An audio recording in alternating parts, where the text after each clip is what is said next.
The 2024 standings predictions dropped yesterday over at Baseball Prospectus. We're going to tell you why the PECOTA standings projections are a steaming pile of hot garbage. We've got that. You are Locked On Reds, your daily Cincinnati Reds podcast, part of the Locked On Podcast Network, your team every day. I'm so sorry for cutting you off there, Steve, but I'm so fired up about this because you are Locked On Reds. My name is Jeff Carr. His name is Steve Offenbaker, and all of the projection systems are absolutely dumb. We're going to tell you why on today's Locked On Reds. It's part of the Locked On Podcast Network, your team every single day. We love the Cincinnati Reds. We have turned an addiction to this team into information for you. And you might say we're biased. You might think that we just got some sort of Reds colored goggles on, but we're going to tell you in many reasons why projection systems don't know anything on today's podcast. Thank you so much for joining us here because standings projections, individual player projections all have one fatal flaw that mean they have no idea how to predict the Cincinnati Reds. And we're going to tell you why. We're also going to compare how the Reds stack up with the Milwaukee Brewers, who tore it all down. And yet projection systems still seem to have them finishing ahead of the Reds. I don't understand. I don't understand. We're going to get into all of it here today. Thank you so much for making Locked On Reds part of your day. Today's episode is brought to you by FanDuel. Join now over at FanDuel.com/LockedOn and make every moment more. New users who place a winning $5 wager can get $200 back in bonus bets. Go to FanDuel.com/LockedOn. All right, Steve. I mean, we were prepping, and if anyone could hear into the prep, I'm sorry. I don't think you could. If you could, then you've got some sort of mutant X-Men powers that you can hear our prep. But it would have been explicitly rated because these projection systems, PECOTA, which is Baseball Prospectus, Depth Charts, which is Fangraphs, don't have a clue. They don't. There are some really off the wall predictions and a lot of projections that just even a casual fan can look at some of these projections and see that they just don't make any sense, Jeff. The St. Louis Cardinals, as an example, in these PECOTA projections, have jumped from last in the division to first with a projected 86 wins, 85.5. So we're going to round 86 wins. There is absolutely no way the Cardinals have gotten that much better with their cream corn brigade. There's no way. No, tapioca pudding is not going to get you 86 wins. And to be honest, okay, so here's how these projection systems work. They take the info from past seasons on all the players on the team. Depth Charts does for Fangraphs. They take past performances, they try to average them out, and they look and see what this year could be based on past performances. Then PECOTA, PECOTA, takes that and then puts it into an algorithm and determines the average win-loss over 1,000 projected seasons for each team, which then also brings you like playoff percentages and all this other stuff. That is the most mathematical we will get for this entire thing because it gets way more complicated than that, and I don't even understand it, so I can't even really explain it. But when you look at the big picture of this, that's how that works. It is based on past performances. So don't let this flawed system of projections sour your enthusiasm on the 2024 Reds in any way, because there's one simple thing that they have that they're missing, and it's the ability to predict progress. The Reds were projected to win 67 games last year. Steve, how many games they win? They won 82 games, Jeffrey. 82 games. 82 games, Steve. They don't know nothing when they're talking about the predictions for the 2024 Cincinnati Reds. No, they're off by a lot. And look, I know that they're giving a loose crystal ball look into this team, but when you look around baseball and you look around at the things that they have projected, it really calls into question the common sense approach to this deal. I mean, Right. when you put this out and you predict that Milwaukee's going to drop by 14 games and finish third in the division, they have the Cubs winning just 80.2 was the average. So 80 games. Cincinnati finished his fourth year only better than the Pirates. And there's just no realm. I mean, for that to be true, Jeff, and I know we're going to get into this more in depth a little bit later in the show, but for that to be true, they went all in on an opposite prediction of what I said. My big, bold prediction for 2024 is that nobody is going to have a sophomore slump, that everybody is going to improve on what they did in 2023. Now, I'm not saying everybody's going to be an all-star, but everybody's going to get better. The development will continue. What these projections say is that everybody is going to fall flat on their face. Everybody is going to either hold what they got or get worse. Everybody is going to disappoint. And I don't know how you can look at this roster of talent and have any sense in your head and look at this roster and think that every single one of these guys is going to fail. Steve, I think we found our villain. I think we found our Megatron to our Optimus Prime. We are the optimists when it comes to the Reds. I totally understand that. But these projections are so pessimistic, and we'll get into the individual side of them, because when you look at a player-by-player basis on the Reds roster based on what depth charts over at FanGraphs is projecting, that's not very inspiring either.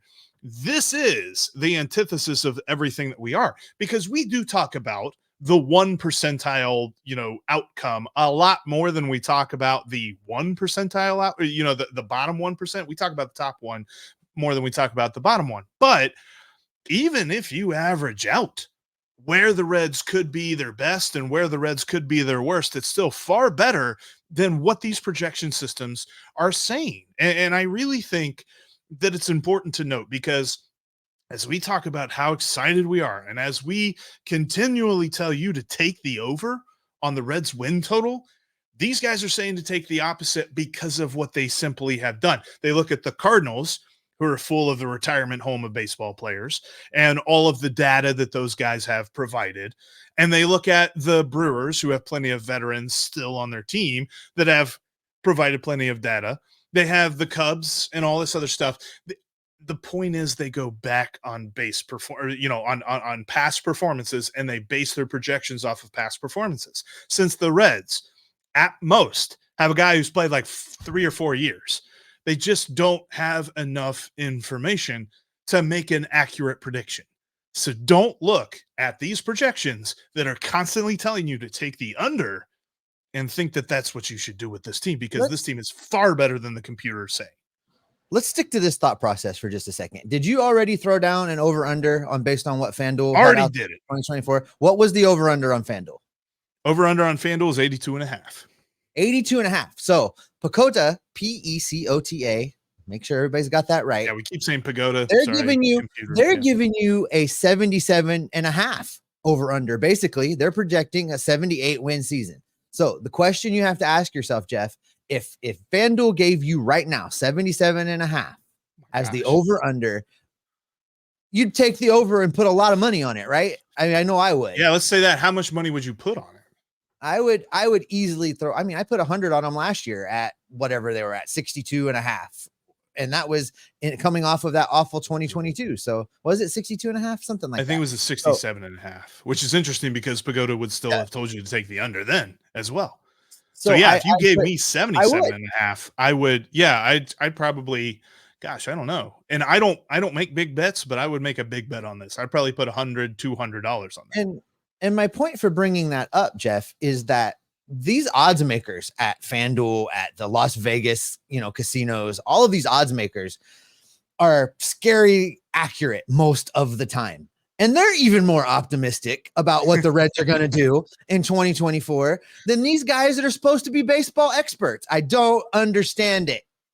No, and again, this is a computer projection, but still it's input from information that they have, and it's just a very flawed system. Don't let these flawed projection systems sour your enthusiasm for this year's Reds. Just don't do it.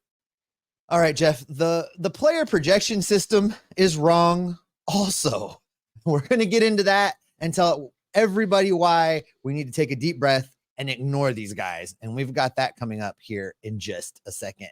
And before I get into that, let's talk about FanDuel again for just a minute. They are the sponsor of today's podcast.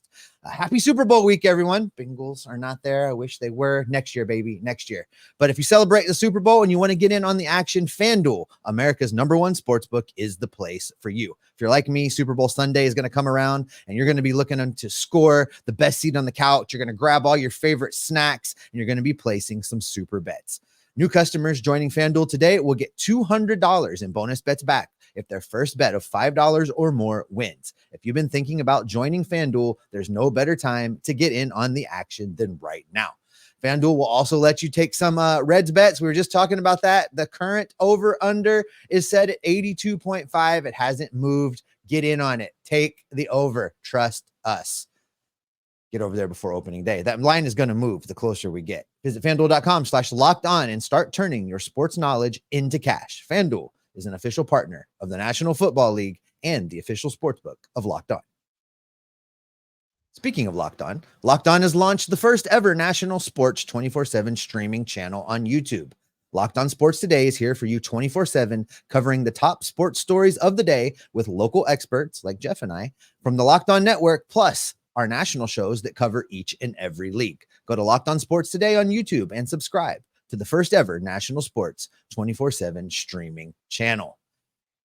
All right, Jeff, coming up on our next episode, we are going to be doing a more look at the National League Central and talking about those pesky Pittsburgh Pirates. Maybe we should get Ethan to drop by. Let's see if we can get Ethan to drop by and just talk a little smack for some off-season banter. We'll check on that and see if Ethan is available and unafraid. What are the odds? All right, let's get back into this depth chart projections, Jeff. We've talked about how the standings projections were just a complete pile of steaming hot garbage. I'm not afraid to say it. I don't think these depth chart projections are much better. No. And again, they discount progression, which means that they don't understand how to predict these players. There's so many weird things, and we're going to start with the pitching side of these projections because this one was really the downer when it came to the overall team performance, because they projected the Reds to score like the 5th most runs in the league, but they also predicted them to be the 3rd worst at preventing runs, giving up almost 830 runs. Only the Rockies and the Marlins are expected to give up more, at least according to these projection systems. And I think that is hilarious, because if you're basing it off of last year's pitching staff, sure, you're going to get yourself, all tied up in a knot trying to figure out how they're going to get better. But what they miss is the players that were missing, because they don't know that the players who were missing made such an impact. Like, look at some of these numbers. And I've got this, if you're able to be watching here on YouTube, we'll kind of show you the projections here. You'll notice right off the bat that absolutely no pitcher is predicted to have an ERA of under 4. And you'll notice that there is absolutely no pitcher that is projected to have more than 28 starts. So all of the starting pitchers are going to start less than those games. They have already said that they basically already said that the Reds are not going to get any better at pitching. They're actually going to get worse. These projections are just this. When I looked into this chart, the one that's on the screen right now for the YouTube folks, this is where I got angry today. Nobody better for the old time stat folks, not an ERA below 4. The best ERA on the team is Fernando Cruz at 4.06. That is ridiculous. The pitchers that they are predicting to participate in the bullpen in 2024, they've got Levi Stout throwing 17 games out of this bullpen. They've got Carson Spires pitching 30 games out of this bullpen.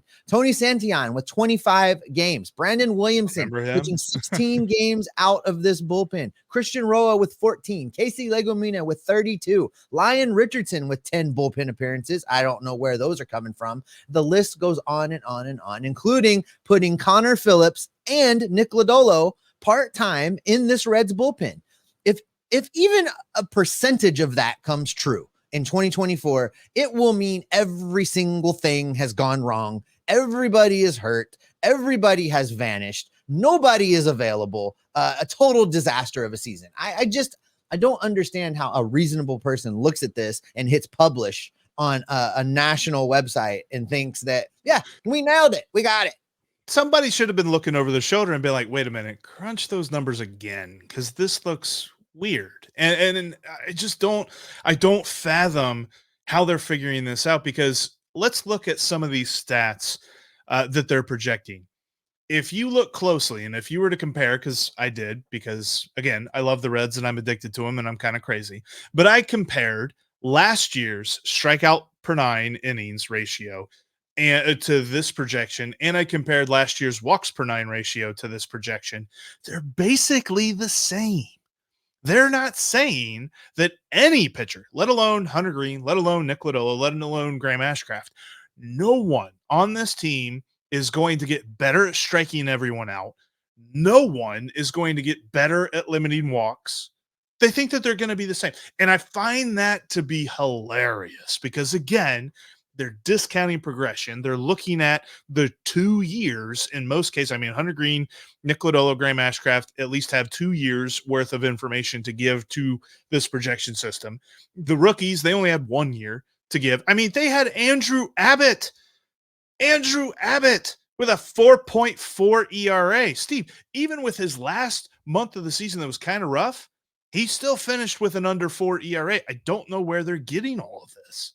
No, it's crazy. Let's look at Brent Sooner for just a minute, because you want to look at a pitcher that has a sample size. He has 8 big league seasons under his belt. For his career, he has a 3.49 ERA. In the last 3 seasons, his ERA was 307, 378, 338, playing for the freaking Colorado Rockies, and they project him on this at 4.65. It is absolutely lunacy. It's absolute lunacy, Jeff. They're just getting more and more ticked off at every number that I'm looking at. And then you get into the batters, you get into the hitting side of this, and we were talking about this too. And I know you know the answer to this, but I'm also going to ask it to you that is listening or watching with us today. Who is the highest batting average that they expect to be on this team? Is it Matt McLain?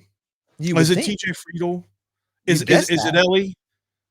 Now it's Noelvi Marte at 269. Which, don't get me wrong, I love Noelvi Marte. I'm not saying anything bad about him.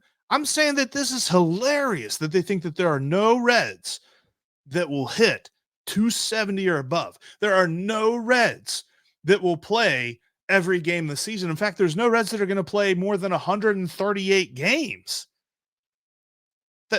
Stop. And I know that we've done this. See, we are trying to do this for you. We are being your emotional sham wows today, which we will accept thanks however if you put them in the comment section, if you let us know on Twitter. But we are being your emotional sham wows. Allow us to react to these projection systems, and you ignore them because they are wrong in so many ways. There's some interesting predictions that are just kind of fun to look at within these games played, Jeff. Somehow Jacob Hurtubise is going to make it into 3 games for the Reds this year. Austin wins into 8. Austin wins with just 2 games less than Jose Barrero. They only have Jose Barrero. Yes. Rhys Hines, Nick Martini, Stuart Fairchild all get into more games for the Reds in these projections than Jose Barrero, who is being looked at as the 26th man on the bench. So very, very interesting, wrong stuff here. If you know, I'm worked up about it. I'm angry about it. But after I have a day to calm down, it's going to become super comical at how ridiculous this is. And I can't wait till next offseason where we get to pick this apart. And then I'm going to package up that episode and send it right over to these folks and tell them to do better. Yeah, listen, we are doing this thing, and we're going to get back to it on tomorrow's episode where we are making predictions about this Cincinnati Reds team. We are taking a look at the players. We are taking a look at the team, and we are definitely counting on the progression of some players, and we are making predictions for what's going to happen this year. We're going to revisit them and probably laugh at ourselves with how wrong they are. We are also going to revisit these predictions and see how horribly wrong they are, because sure, we are the optimistic side of things. This is the pessimistic side. We are Optimus Prime. They are Megatron. Write it down right now. Yeah, even their home run predictions, Jeff. I mean, 81 games at Great American Ballpark at Cincinnati. And the most homers on the team per their projections is Jeimer Candelario with 23. Wrong. They do at least they have 4 guys hitting more than 20 home runs, but they have Candelario at 23, McLain at 22, CES at 22, and Elly at 21. They don't even have Spencer Steer cracking 20 home runs. They have him at 19. I just, man, these are bad predictions. I just don't, and I don't see how. All right, if Christian Encarnacion-Strand is going to have, and Fangraphs uses WRC plus, we talk about OPS plus. They're virtually the same thing, just slightly different calculations. But if he is going to be 13% better than an average hitter, why is he only playing in 99 games? I don't understand that at all. And he's going to play in more. He's going to probably hit 30 home runs. That might be an actual regular prediction for me, not even a bold prediction. I don't. By the way, that 113, that's tops on the team. They don't think anybody's going to be better than 13% above league average. That's the cap. So they're going to say that overall, Christian Encarnacion-Strand is going to be the best hitter. And overall, he's not even going to play in 100 games. I'm upset. And these are ridiculous. We need to channel that rage. We're going to channel this rage into making fun of the Brewers. We're going to do that coming up after this. Because first, I want to tell you that in between episodes, you can follow our rage and our love for the Cincinnati Reds on Twitter, X, whatever you want to call it. You can follow me at Jeff Carr with 3 Fs. You can follow Steve at S. Offenbaker with 2 Fs. And you can follow the show at Locked On Reds. There's no Fs in that. Also, make sure that you're bookmarking InsideTheReds.com. Got some articles coming out about these PECOTA projections, and you can bet that I'm going to go into more detail as to why they are wrong. Also got some great stuff about, is it Josh Harrison? Is it Jose Barrero? Can the Reds emulate the Royals? You can also read some great stuff that Caleb Sisk, the brand new writer for InsideTheReds.com, has written there. Steve's writing over there. Austin Elmore from 700 WLW and Rick Uccino as well. And, of course, James Rapine as well, writing about the Reds at InsideTheReds.com. Plus, join the Locked On Reds Discord page. I'm sure they're going to have a lot to say about this episode because we're just upset. We're just upset. And there's plenty of good reasons why. This team is far better than these projection systems are going. And the projection systems have the Brewers, who got rid of their ace, who lost their ace 1B to free agency / injury, who are looking to trade their shortstop, who have a guy in Christian Yelich that is old and not as good as he used to be, who went out and got Rhys Hoskins, who's coming off of an ACL injury. I don't know where the runs are coming from. I don't necessarily know who's pitching other than Freddie Peralta and Devin Williams, and maybe Joel Payamps. He was pretty good too. But this team is not as good as it was last year. And yet, for some reason, people still think that they're going to compete with the Reds. I don't believe it for a minute. No, this might actually be the only spot where the projection system looks semi-accurate, and that is the fall of the Brewers. They've got them 14 games worse in 2024 than they were in 2023. However, they've got the entire division giving up all of their progress to the Cardinals, which makes no sense, and flailing and falling. Milwaukee 14 games, they might actually be worse than that, given the fact that they've got new coaching staff coming in. They've traded away their best pitchers. They've got an aging superstar that they've got a lot of money tied up in, and they really are kind of listless. They're rudderless. They don't have a direction at all of what they're going to do in 2024. They could fall 20 games. They could very well lose. They could very well have less than 70 wins. And I know that's kind of a bold stance considering where they were, a 92 win team in 2023. I think it could happen. They could fall, maybe not quite 30 games, but they could fail to crack 70. And Craig Counsell is walking through that door in a Cubs uniform. He's not walking through that door in a Brewers uniform. That for me is a huge thing as well. And yeah, I mean, Willy Adames could be traded before the season starts. There's rumors that the Dodgers are very much in talks to acquire him. There's rumors that the Dodgers are I don't know why it's always the Dodgers, but yes, the Dodgers are rumored to be in talks about acquiring Devin Williams from them as well. And we looked at this before the episode, before we hit record. The Brewers only have 3 players with guaranteed contracts for the 2025 season. They are Christian Yelich. Christian Yelich is signed through the 2028 season. There's a mutual option for 2029. He's going to be a Brewer for a while still. They have Jackson Chourio, their top prospect and one of the top prospects in all of baseball, who they've already signed to a long-term contract. And they have Andy Ashby, who is a young left-handed pitcher. We saw him a little bit last year as well. That's it. Those are the three guys that they have under contract. There's player options, mutual options, club options for some other guys. But for the most part, guaranteed deals end this season. So there's a very good chance that if the Brewers begin to slide early, then they just fully embrace the slide and trade off everybody who's not nailed down for next year, which, and make no mistake about it, if there is a team, probably the Dodgers, or if it's like the Yankees or something that come calling and say that they'll pick up Christian Yelich's contract, you better believe they're going to take that deal too. So I really don't see how the Brewers are in this conversation for the division. I think that if I were to put a confidence meter on this, and we've compared the Reds, if you missed, go back and check out the last two episodes. We talked about how the Reds stack up against the Cubs, how the Reds stack up against the Cardinals. If I were to put a confidence level on where I think the teams that the Reds are going to finish better than, I think I have more confidence in the Reds beating out the Brewers than I do in them beating out the Pirates. Like, I think that the Brewers are the worst team in this division at the end of the year. I know that, we get accused of being overly optimistic a lot, Jeff, but just looking at it on paper right now, starting rotation, I give the edge to the Reds, even with the health issues that they've had. Bullpen, with the upgrades that the Reds have made in the offseason, it's close. But I give the edge to the Reds. Yeah. And the lineup is no question for me. Top to bottom, 1 through 9, the Reds have a better lineup. I think that 2024 will finally be the year that the Reds break through and overcome whatever psychological hold that the Brewers have had on them over the last several years. Well, I think 2024 is the year they break that. The wizard that had that hold, his name was Corbin Burns, and he now pitches for Baltimore.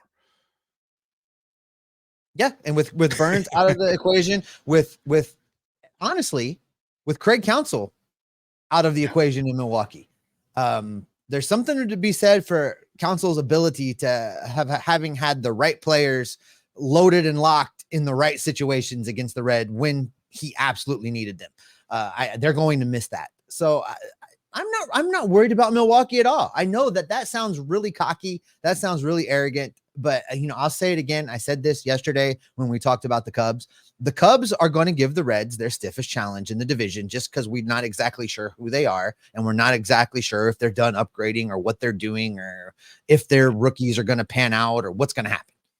The Cubs are the ones to watch. The Brewers, listen, I think the Brewers are going to trade away more pieces before the season starts. I don't think they're done blowing it up. It just would not shock me at all for there to be more deals prior to opening day. Yeah, and look, is there a converse side of this that maybe the Brewers are better than the dumpster fire that we are making them out to be? Sure. But is that a reality that means that they are a division contender? No.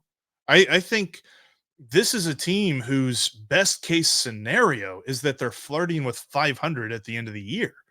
I think that more than likely you could see the Brewers have a similar record to what the Cardinals had last year and be like a 60-something win team. I don't see how they win 81, 82, 83 games, let alone contend for a playoff spot or contend for this division. Like, this division is the Reds and the Cubs. And I guess if I squint hard enough, I could probably say the Cardinals are somewhere in that conversation. But I think that the Brewers aren't even as good as the Pirates. So I think at the end of the day, this is the team that I'm worried the least about. And it's funny to say because you're right. Like, there was this psychological hold. And last year, I remember saying on this podcast, like, look, the Brewers are just in my head right now as a fan. They're like bothering me and they live rent free in my mind. That is no longer the case because they got rid of everyone on their team that I worry about. Yeah, and for me, the more we look at this, Jeff, the more we break down these other teams, the more we look at these ridiculous national predictions, the more I'm gearing and leaning into Fired up, baby. the Reds could run away with this division. The Reds could run away with the National League Central in 2024. You heard it here first. That is how we're going to end today's podcast on a very, very positive note. Thank you so much for checking out today's Locked On Reds podcast. Everydayers, we appreciate you so much for being an everydayer. Coming up on the next one, you're not going to want to miss it because we're going to tell you why the Reds are better than the Pirates. We're also going to tell you why the Pirates might be at least a little bit better than like horrible. But yeah, we're going to be breaking that down. We're also going to give you another prediction with which you can write down and throw back in our face whenever it's completely wrong. But that's going to be coming up on the next Locked On Reds. Make sure that you don't miss it. The best way to not miss it is to subscribe on your favorite podcasting platform. And right here on YouTube, click that bell to get notified on YouTube as well whenever we've got new content for you, because we're going to be here every single day as we go through spring training, as we lead up to opening day. Why, Steve?